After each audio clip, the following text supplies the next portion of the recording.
The idea that viruses are invading agents that cause disease was created by Louis Pasteur in the 1800s. His theory, known as the germ theory of disease, is the catalyst for all theories existing in the medical profession. Germ theory is responsible for the use of pasteurization, vaccines, and medical treatments.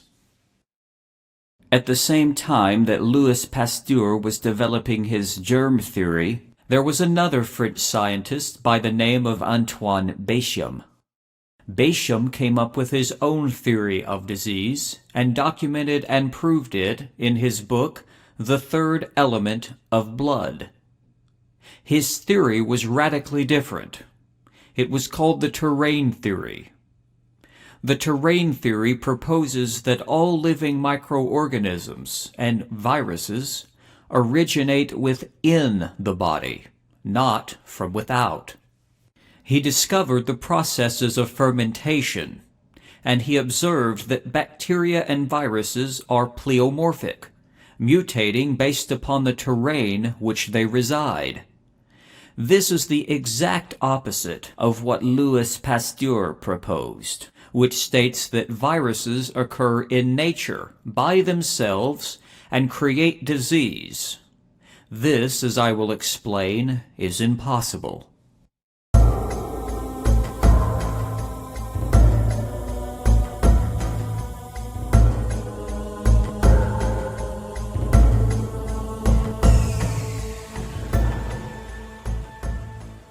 Viruses originate only in the presence of a living cell. However, science also says that viruses can occur in nature. So which is it? Viruses must have a cell in order to replicate. Science has admitted this. However, they are manipulating the people into believing only partial truths. The truth is that viruses are created in their whole form within the cell.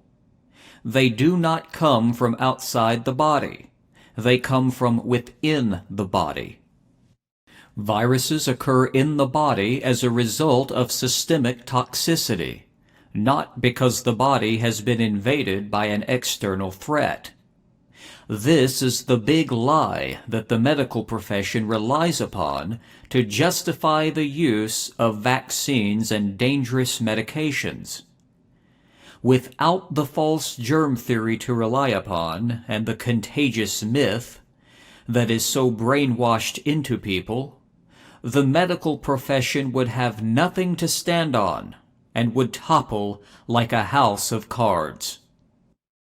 So what are viruses and what are their main purpose in the human body and in the bodies of animals?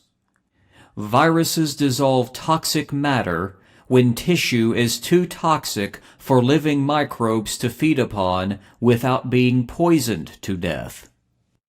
Without viruses, the human body would not be able to sustain itself in the face of systemic toxicity. Since viruses are not alive, they do not know how to infect a cell on their own. They do not have a nucleus. They do not have respiration or a digestive tract. They are not alive. Therefore, viruses must have an assisting and guiding agent to accommodate their behavior. These are called antibodies. Importantly, it must be understood that viruses do not infect cells to invade the cell and replicate. Science would have you believe that viruses replicated in nature by themselves. But we know that viruses cannot replicate unless in the presence of a living cell. Therefore, how could a virus replicate itself when a virus is not alive and does not procreate? Science has claimed that a virus has indiscriminatory actions. This means the virus is supposed to be invading all cells in the body equally. But this is not the behavior that we observe. The reality is, viruses are very specific and they specifically dissolve specific tissues in the body. They do this with the assistance and guidance of antibodies. The virus contains the RNA and DNA necessary to dissolve specific tissues, and it acquires this from the energies of the cell. The cell has DNA. DNA is an energy form. Our bodies are not computers. We do not code. That is another mischaracterization of the human body. Energy exists in all cells and agents in the body. Cells will create the virus, therefore the cell will impart its own energy into the virus, which allows the virus, with the help of antibodies, to specifically dissolve tissue, waste, and debris. Viruses float in free suspension after they have left the cell. This is the nature of zeta potential. This is a law of the universe that keeps objects in free suspension, repelling or attracting themselves away from each other. This is an electrical energy charge known as static electricity. If viruses were not discriminatory and specific agents created by cells, we would observe everyone who gets infected with viruses all have the same level of sickness. But this is not what happens. This is a direct contradiction of virology itself, because if viruses are contagious agents that come from outside the body, the virus would not care what level of health of the immune system or of the body that person had. Now, science would have you believe that viruses contain all the necessary tools to infect each region, tissue, and organ in the body. In the human body, we have many viruses. If I drink alcohol to excess for long periods of time, I may develop hepatitis. According to science, I would have had to have caught hepatitis if we are to go by the logic of virology. Why would the body create hepatitis virus in the liver? Because the cells in the liver are attempting to cleanse the liver and themselves of toxicity to restore and reverse a toxic liver condition. Now, it has been shown that there are over 320,000 virus variants inherent to Earth and nature.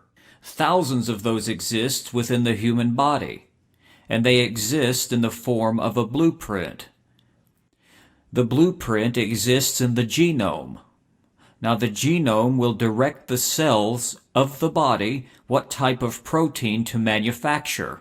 For example, if you have a damaged liver, it's going to call upon the hepatitis blueprint, and there are 3 types of hepatitis virus.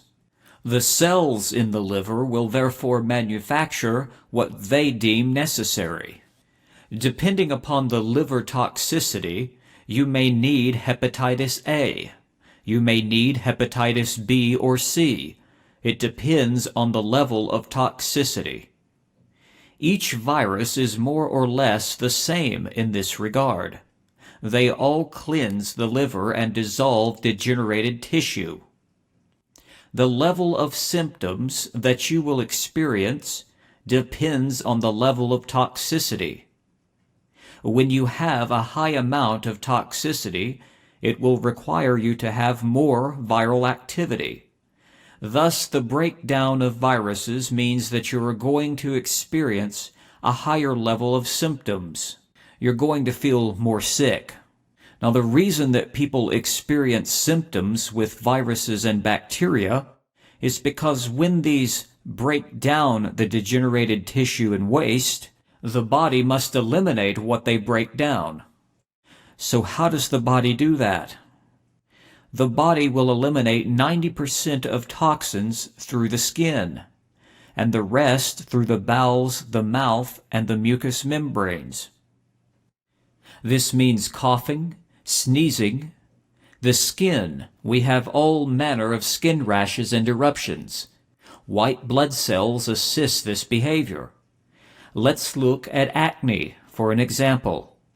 You have a pimple. It is white or black depending upon the toxin involved. If it is white, it uses white blood cells. If it is black, it is using red blood cells, which usually is an indication of too much iron. And it is a specific type of iron, the type from supplements which the body cannot utilize. White blood cells assist the action of expelling toxins, which are crystalline in nature, like a shard of glass that ruptures out through the skin. Now the white blood cell helps neutralize this behavior. It tries to help push it out of the body. This is the behavior of all infection. It is always the body trying to expel toxins or foreign debris from inside the body.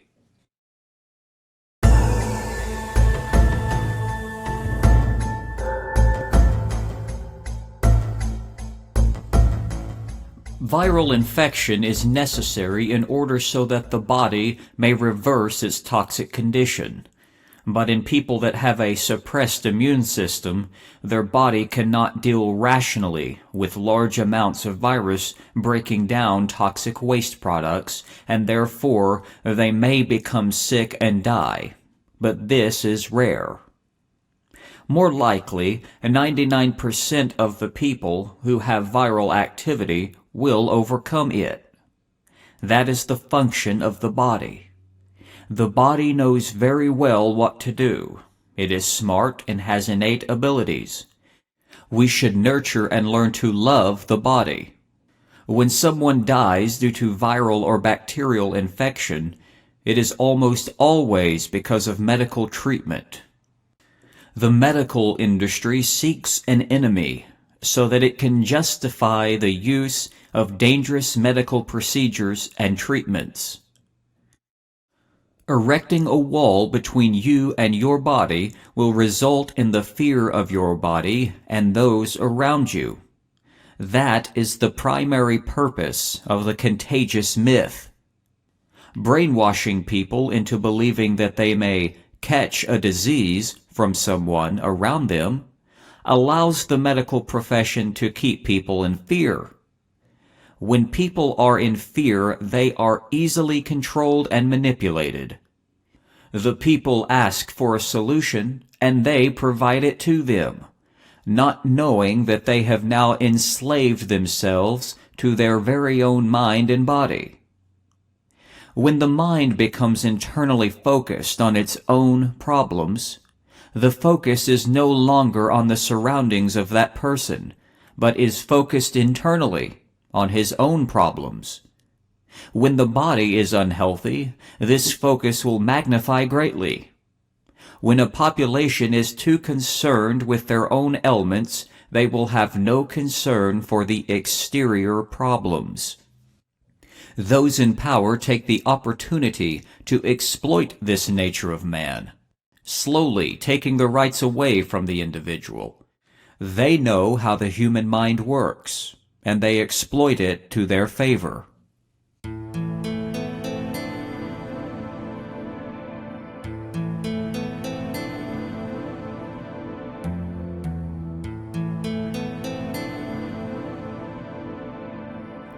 Viruses and bacteria are cyclical in the body. The body is on a cycle, therefore viruses are on a cycle. Just like the weather is on a cycle, so too is the body. When toxic accumulations reach its highest point in the body, the bursting tide can no longer be held back. This may occur due to seasonal changes, climate changes, and temperature changes, stresses, strains, and worries. The changes in the seasons signals the body to dump large amounts of toxin accumulations into the blood. When toxins enter the blood system, bacteria must proliferate in order to break down and eliminate the toxicity now in the blood. However, if the microbes become poisoned to death due to the toxic nature of what is in the blood and what has accumulated in the body, The cells will create and manufacture viruses that are non-living protein solvents. They are protein structures. Viruses come in and break down the matter. They eliminate it so that the body can restore homeostasis. Without viruses, the body would have no recourse to cleanse itself and would die of toxicity.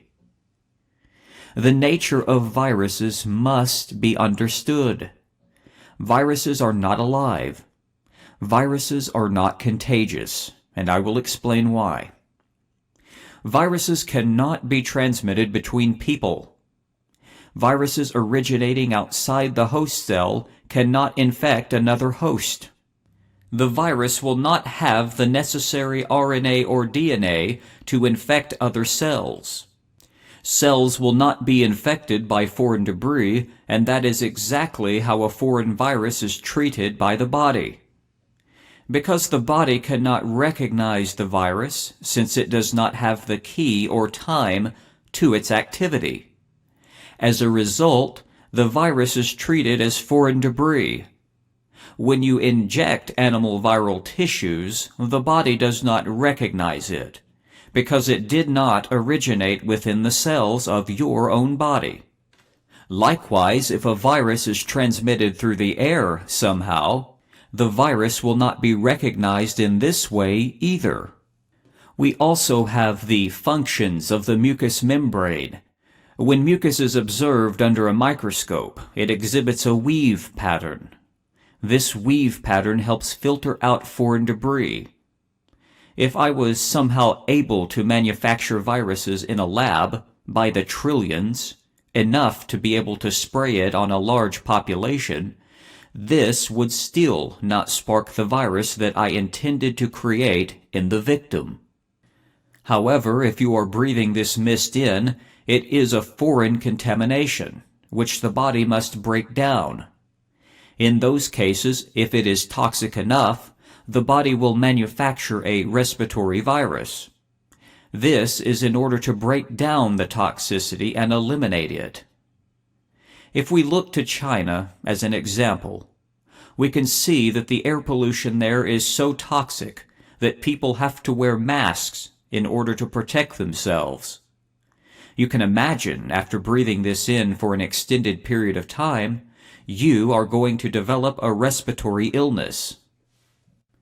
It just so happens that coronavirus is a respiratory virus.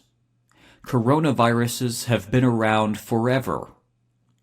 If you have ever had a cold, it's likely that you have had a coronavirus at one point or another in your life. Coronaviruses are not new.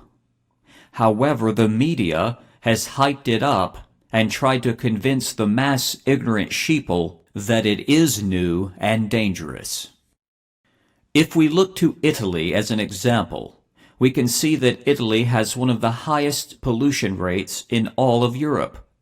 Therefore, you have a population there that is going to detoxify their bodies, and they're going to do this all at the same times. As I explained, viruses are cyclical because the body is cyclical. Toxic accumulations take time to build up, and they build up in the majority of the population at the same time. Therefore, the majority of the population will release their toxic accumulations around the same times as well. This behavior is what I call the illusion of viral activity. This can be exploited by those in power because the person that is observing this believes incorrectly and out of ignorance that it is contagious. But this is simply not the case.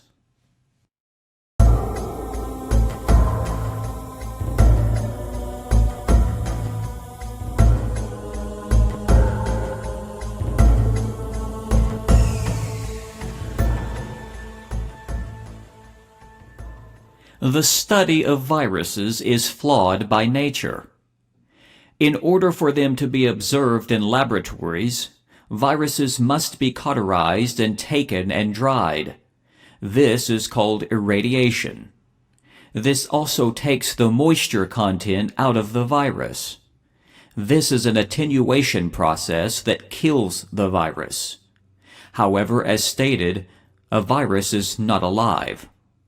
Usually, it is animal viral proteins that are used to conduct these observations. Viruses are observed in petri dish environments that are sterilized. Toxic serums are used to keep the cellular activity alive but not healthy. Cells in such an environment do not have at their disposal the full range of microbial cleansing agents as it would appear in the human body. Therefore, scientists will always observe the prominence of viral activity, because cells must use viruses to cleanse themselves in such a toxic environment. They do not have bacteria or parasites which they can call upon to consume and eliminate this toxicity. Therefore, scientists observe that viruses dissolve their own cellular activity, but this is an illusion. In order to observe viruses, viruses must be stained, which causes inaccurate observations of the virus, since the virus is not acting in a natural way as it would in the human body. Science knows this, but continues the fraud and deception anyway. Viruses are so small that they are the size of 0.1 microns. This requires incredibly powerful microscopes to see. Optical microscopes must require the staining process of viruses in order to show up on the microscope. So what does the virus behave like in the human body? The only way we will know that is if we view them in the living tissue. And we have just that, because Royal Rife invented his own microscope that could view living tissue in images up to 30,000 times their size. He was able to view microorganisms in their living state within the tissue. Rife observed that viruses and bacteria only occur due to imbalances within the bodily system. In short, he concluded that viruses and bacteria are pleomorphic, thereby confirming the findings of Antoine Béchamp in the 1800s. Rife states in his findings, quote, "In reality, it is not the bacteria themselves that produce the disease, but we believe it is the chemical constituents of these microorganisms acting upon the unbalanced cell metabolism of the human body that in actuality produces the disease. We also believe if the metabolism of the human body is perfectly balanced or poised, it is susceptible to no disease." Unquote. What anybody will discover when they search the record is that Royal Rife invented a microscope in the early 1930s, which was called the universal microscope, and its unique quality was that it was able to view viruses in their living state, able to view microbes as small as viruses in their living state. Now today, and even then, we had the electron microscope, which can see viruses, but in a snapshot approach, they're dead. They have to irradiate them with electrons, which is the method of operation. It kills them, and therefore you're not seeing the life process. And with optical microscopes, stains are used to bring out features, and the stains themselves are toxic, and once again you've got dead samples that you're viewing. Well, Rife saw this limitation in microbiology and microscopy and decided to address it. So his answer was to invent a microscope which used light to stain the sample, and thereby not killing it. And he was able to, using this method, obtain extreme magnification, extreme resolution, and he was able to view his samples in the living state, so he could see viruses moving around, going through their processes, which you can see with an optical microscope. But it was his ability to see viruses, which in the living state, which was his key innovation. And all of his other inventions, and there were many, all related to this, sort of bounced off the principles that the microscope operated on.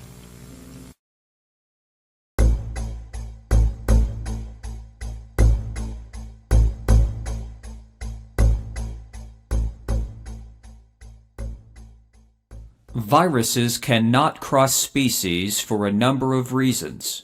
For one, RNA and DNA of the animal is not compatible with human RNA or DNA.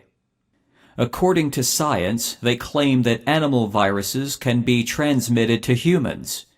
But the human body does not manufacture and replicate animal cells and tissue. We are humans, and when we eat animal flesh, it is converted in the stomach to human tissue, which we use for our own needs, to build muscle, for example. The only way to get animal viral tissue into a human body is through injection. Only then can animal tissue be observed in the blood. Therefore, the supposition that AIDS came from a monkey, or that coronavirus came from a bat, or that Ebola was caused by a bat, this cannot occur in nature. Now ask yourself, why is it that only in the past 40 years have these viruses occurred in nature? Why didn't they occur 1,000 years ago? Why didn't they occur 200 years ago? These viruses would have occurred in nature long before now, if what science is saying is true. It is impossible for animals to transmit viruses to humans, and it is impossible for them to transmit it between themselves. It is also impossible for humans to transmit viruses between themselves. The body does not recognize external viruses. Viruses have to be created by a cell in your own body and contain the necessary RNA or DNA given by your cell. There is no such thing as a majority viral strain. Every body is going to have a different strain because the body creates the strain for its own usage. Quoting from The Poisoned Needle by Elnor McBean, 1956, nutritional and medical doctor. Quote, during one of our most widespread polio epidemics in 1949, contraction of polio by definite contact with other victims of the disease was not established in an elaborate study made by the New York State Health Department. The United States Public Health Service in its studies also found the same negative answer during succeeding outbreaks of polio. In short, they learned that the disease was not contagious. Time magazine commented on this unexpected revelation of these surveys by remarking that, quote, when and where people catch polio remains a mystery, unquote. The supposition that viruses entered through the mouth and nose led the experimenters to make exhaustive tests on both animals and human beings, mostly prisoners and orphans in institutions. They were exposed by close association to polio patients, and their throats and nasal passages were frequently swabbed with matter from the patients that was supposed to contain viruses. No polio was produced in this way, and about the only noticeable after effects was that the subjects of the experiments lost their sense of taste and smell due to the damaging effects of the poisons in the serum that was used on the swabs, unquote.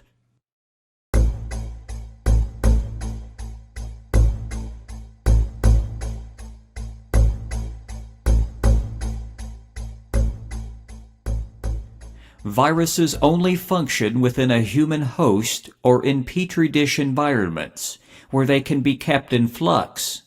Outside of the body, they become dry and lose their moisture. While they exist on surfaces like bacteria exist on surfaces, this, as stated, is not a danger. While sanitizers will, quote, kill the virus, so too will the mechanisms in the body filtrate out viral particles from the environment. The nose hairs and the nose and mucous membranes and the saliva in the mouth will neutralize viruses upon entry to the body. If they pass these mechanisms and defenses, the body has white blood cells that will neutralize them upon contact. Even if a virus entered the body and bypassed all of its defenses, the virus is still not compatible with the body it enters. The virus must contain the specific RNA or DNA in order to be compatible with the body it enters. Also, blood-to-blood contact is not a vector of transmission of viruses. We bleed outwardly. We do not bleed inwardly. When we bleed out the body. This keeps the blood pure and keeps foreign contamination from entering back up into the body. This is one reason why AIDS and other viruses are not contagious. The only vector of transmission of viruses outside of vaccination is through blood transfusion of an infected patient. But it is not the virus that is causing the problem per se. It is the combination of foreign animal tissues that have been created in a lab, as is the case with AIDS. Such viruses have been spliced together. This can elicit certain behaviors from the innate immune system. This is the primary reason for why vaccines take so long to create. They are trying to provoke just the right amount of immune irritation without killing the injectee. They coax the results they want by splicing animal tissues together and including them with adjuvants and serums and toxic preservatives.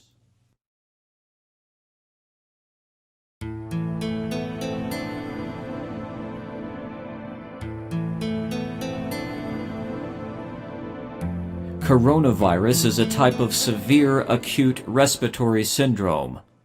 It falls in the SARS family and has flu-like symptoms. Both SARS and coronavirus is caused by man-made environmental toxicity. Chemically toxic substances from the air are breathed into the lungs and respiratory system, wherein they cannot be consumed and eliminated by living microbes. Specific non-living viruses are then manufactured by cells in the lungs to disassemble and break down these substances. Mild flu-like symptoms usually result. The symptoms associated with their removal are what occurs during SARS. Such airborne toxic substances are caused by burning plastics, formaldehyde, and factory-tainted air, which encompasses a wide array of very toxic byproducts. Older individuals with already weakened immune systems are prone to more advanced respiratory virus detoxification and will account for most deaths. This illness may crop up in millions due to dense populations, like in China, who are breathing in such air on a daily basis. This does not mean it is contagious. It is not. More than 99% of Italy's coronavirus fatalities were people who suffered from previous medical conditions, according to a study by the country's National Health Authority. More than 75% had high blood pressure, 35% had diabetes, and 1/3 suffered from heart disease.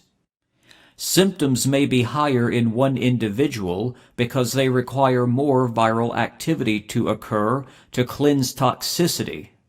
The body has the makeup and manufacturing blueprints already in the genome and inside the cell to produce 320,000 different viral variants. The genome directs each cell what type of protein to manufacture. This includes viral protein structures known as viruses. Therefore, even small amounts of viral proteins can be found in times of non-cleansing if tissue is magnified like the PCR test does. Viral proteins must be converted by cells into whole viral structures, and then encoded to specifically dissolve specific tissues in and around cells. This is why we do not observe viruses attacking all cells in the body. They are very specific solvents that are discriminatory, not non-discriminatory, as science has stated. Coronaviruses are in fact real viruses. It is merely a type of cold virus.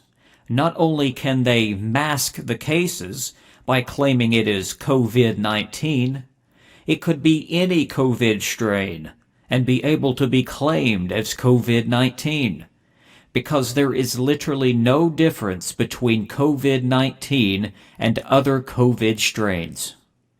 And naturally, the test will not see the difference because there is not a big enough difference to note. Furthermore, the PCR test is observing genetic material left over from the virus. This means that if you've ever had a cold in your life and you happen to have had a coronavirus, it is very likely you will be labeled as a positive case, even though you are not experiencing any symptoms. There is always some level of viral activity in small amounts working in the body. It is only when large amounts of viral activity are called upon and working that you will experience symptoms. When viruses break down large amounts of toxic matter, that matter must be expelled by the body somehow. It must come out of the body. It uses mucus, coughing, sweating, skin excretions, and bowels to remove them from the body. If it is a respiratory virus, there will be respiratory symptoms to expel toxins from the lungs. Viruses are created in the following way. When toxicity has reached a point wherein it can no longer be held back by the body, mass amounts of toxins will be dumped into the blood system. In order for the body to get rid of these toxic accumulations now in the blood, bacteria come in to feed upon this matter as the first primary method of removal. The processes of phagocytosis play a role as well. Parasites and fungus are also involved in small amounts, depending upon the toxic nature of the substances. However, if the tissues are so toxic and the substances so toxic in the body, living microbes will be poisoned to death when they attempt to consume this matter. Therefore, the body must utilize another cleansing method to get rid of this toxicity. The body has viruses to accommodate this situation. In such circumstances, cells come together as a whole unit, conspiring to cleanse themselves and their surroundings of toxicity, to restore cellular tissues and fluids. This allows new cellular activity to thrive. In order for a cell to manufacture a virus, it does so in the following ways.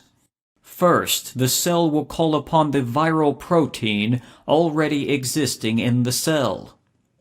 The genome plays a part, and the cell will call upon the blueprint of whatever virus is needed and determined by the cell to cleanse itself and its surroundings.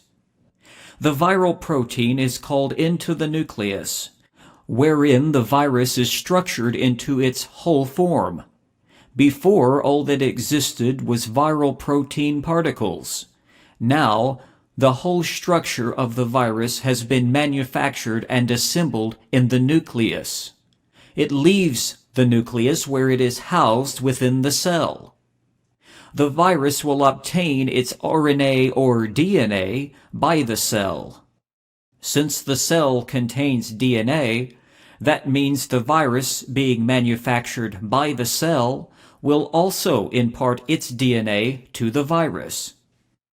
This process allows the virus, with the help of antibodies, which are a type of white blood cell, to dissolve specific tissues. Replication continues in this way until the cell can no longer hold the viruses in itself. At this point, the virus wall will rupture on one side, allowing the viruses to escape and enter the rest of the body. The cell, while ruptured, is not destroyed in the process. The cell can easily heal this small rupture. This set of viruses will continue for 72 hours. After 72 hours, the cell will manufacture a new set of viruses with different cleansing mechanisms. After the first set has been exhausted by the body, the second set will be a little bit different than the first set, but both sets are the same type of strain. The second set will cleanse what the first set did not.